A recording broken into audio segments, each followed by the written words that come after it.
নমস্কার বন্ধুরা, প্রেরণা বাংলা মোটিভেশন চ্যানেলের আজকের পর্বে সবাইকে আমন্ত্রণ। আমরা প্রত্যেকেই চাই সুখী হতে, আর আমাদের এটাই মনে হয় যে সুখী হতে গেলে আমাদের ধনী হতেই হবে, আর এর জন্য প্রয়োজন প্রচুর অর্থের। আর তখনই অর্থের পেছনে ছুটে আমরা দিন রাত এক করে দিই, কিন্তু দিন শেষে দেখা যায় হয়তো আমরা প্রচুর ধন সম্পত্তির অধিকারী হয়েছি ঠিকই, কিন্তু ধনী হতে পারিনি। ধনী হওয়া আমাদের আর হয়নি। কিন্তু কেন বলুন তো? প্রচুর ধন সম্পত্তির অধিকারী হয়ে তৈরি হয়েছে রাজপ্রাসাদের মতো বাড়ি, কিন্তু সেই বাড়িতে থাকার মানুষই নেই। ব্যাংকে প্রচুর অর্থ রয়েছে, কিন্তু মনে নেই এতটুকু শান্তি।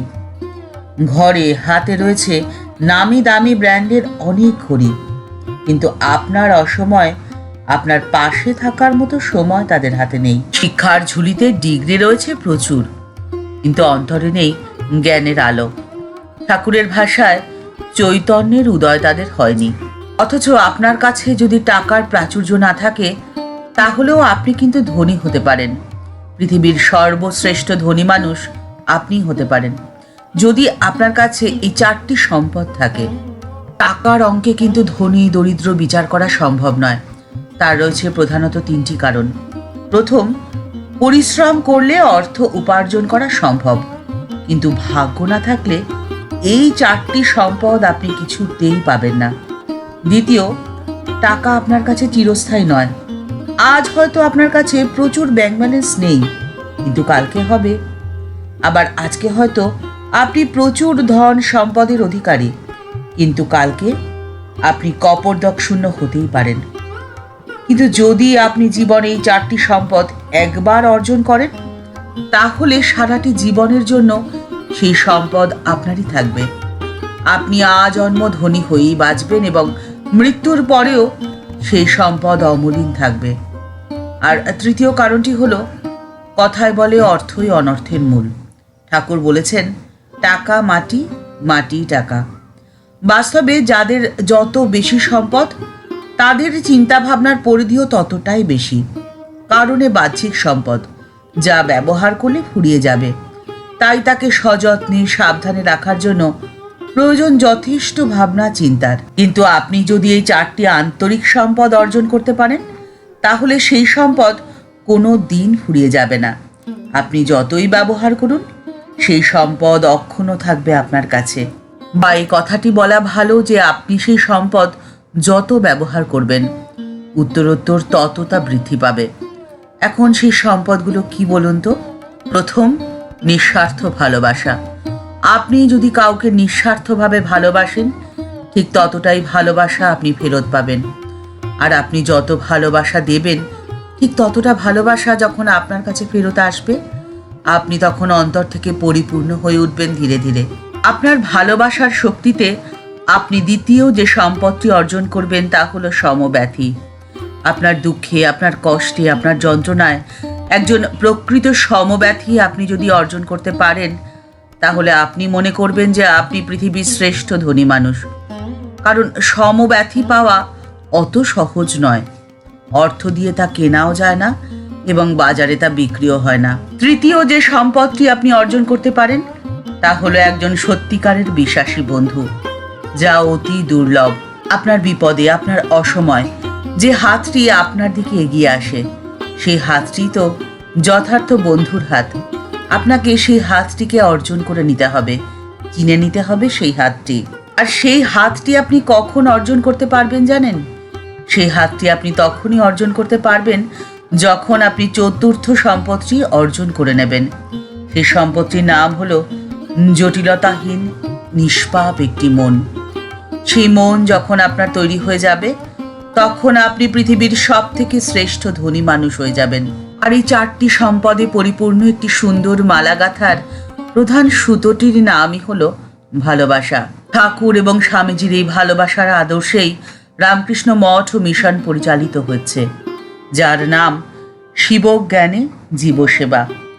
আজকে আপনাদের সাথে শেয়ার করে নিচ্ছি রামকৃষ্ণ মঠ ও মিশনের প্রথম সেবা কার্যের ঘটনার কথা। দিনটি ছিল 1897 সালের 15ই মে। সেদিন স্বামী অখণ্ডানন্দজি 18 জন দুর্ভিক্ষপীড়িত মানুষকে চাল দিয়েছিলেন। ওই দিনটি অবশ্যই ঐতিহাসিক, কারণ সেটি ছিল রামকৃষ্ণ মিশনের সংগঠিত সেবা কার্যের প্রথম দিন। স্বামীজি যখন রামকৃষ্ণ মিশন প্রতিষ্ঠা করলেন, তখন স্বামী অখণ্ডানন্দজি মুর্শিদাবাদের মহুলা অঞ্চলে সেবারত ছিলেন। স্থানটি একই সঙ্গে দুর্ভিক্ষ এবং কলেরা মহামারীতে আক্রান্ত ছিল। পরিব্রাজক সন্ন্যাসী রূপে চলতে চলতে তিনি সেই অঞ্চলে এসে উপস্থিত হয়েছিলেন। তারপরে সেখানকার মানুষের দুর্দশা দেখে সেখানেই থেকে গেলেন। কপরদোক শূন্য সন্ন্যাসী নিজেই কলেরা আক্রান্ত রোগীদের সেবা করতে শুরু করেছিলেন, আর মানুষদের কাছে আবেদন করতে লাগলেন দুঃখী মানুষগুলির পাশে এসে একটু দাঁড়ানোর জন্য। তার এই সেবা কার্যের কথা জানতে পেরে স্বামীজি তাকে 150 টাকা এবং 2 জন সহযোগী পাঠিয়েছিলেন। তাদের মধ্যে একজন ছিলেন সুরেন্দ্র, যিনি পরে সন্ন্যাসী হয়ে গিয়েছিলেন। তাদের এই অক্লান্ত সেবায় তখনকার মতো সেখানকার মানুষ কিছুটা স্বস্তির নিঃশ্বাস ফেলেছিল। নিঃস্বার্থ ভালোবাসার আরেকটি ঘটনার কথা আপনাদের সাথে এখন শেয়ার করে নিচ্ছি। সময়টা 1899 সাল। 1899 সালের 22 এপ্রিল বিডন স্ট্রিটের ক্লাসিক থিয়েটারে একটি সভার আয়োজন করা হয়েছিল। সভার মূল বক্তা ছিলেন ভগিনী নিবেদিতা। তিনি জ্বলন্ত ভাষায় কলকাতার ছাত্রদের আহ্বান করেছিলেন বস্তিবাসী দরিদ্র ভাই বোনদের পাশে দাঁড়ানোর জন্য, কারণ সেই সময় কলকাতায় প্লেগ রোগটি মহামারীর আকার ধারণ করেছে। আর 22 এপ্রিল দিনটি ছিল সেবা কার্য শুরু হওয়ার ঠিক আগের দিন। এই সভাতে অসুস্থ শরীর নিয়েও স্বামীজি এসেছিলেন এবং সেখানে তিনি সারাক্ষণ থাকেননি। একটি ছোট অথচ জ্বলন্ত জ্বালাময়ী ভাষণ দিয়েছিলেন। স্বামীজি বলেছিলেন, এই পর্যন্ত ঝুড়ি ঝুড়ি তত্ত্বকথা লাভ করা গেছে, কিন্তু বাঙালিরা প্লেগ নিবারণের জন্য কোনো বাস্তব কাজ করে উঠতে পারেনি এখন পর্যন্ত। জনৈক ইংরেজ সংবাদদাতা সম্প্রতি বাঙালিদের বিষয়ে কঠিন নিন্দা এবং সমালোচনা করেছেন। তাতে বাঙালিরা একেবারে ক্ষেপে আগুন।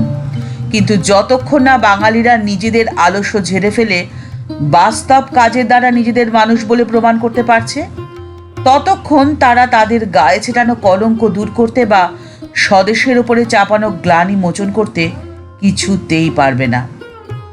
স্বামীজির এহেন জ্বালাময়ী ভাষণের ফল হয়েছিল সুদূর প্রসারী। স্বামীজির এই আহ্বানে সাড়া দিয়ে সেদিন বেশ কিছু ছাত্র প্লেগ সেবায় স্বেচ্ছাসেবক হিসেবে নাম লিখিয়েছিলেন।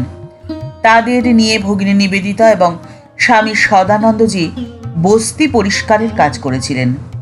দুর্গন্ধ এবং অন্যান্য কারণে যে আবর্জনা ম্যাথররাও সরাতে রাজি হননি, সেই আবর্জনা স্বামী সদানন্দ নিজের হাতে পরিষ্কার করেছিলেন।